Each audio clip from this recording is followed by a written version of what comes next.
Hey guys, welcome back to my channel. Today I'm going to show you how you can set video ringtone in Android.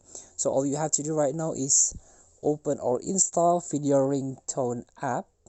There is a lot in Play Store. This is one of the application. This is the video ringtone caller ID. So all you have to do when the first time open this app is set your caller ID. Here set as default for information, of course.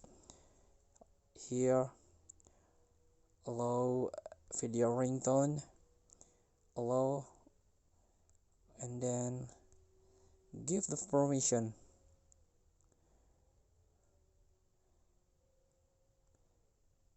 and then continue. So you can choose the video from here. You can select from gallery, or you can select background here,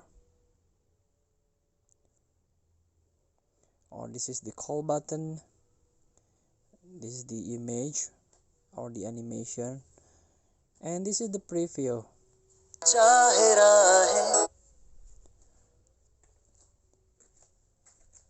So please feel to try. Thank you for watching. Don't forget to comment, like, and subscribe, and click the button below. See you in the next video.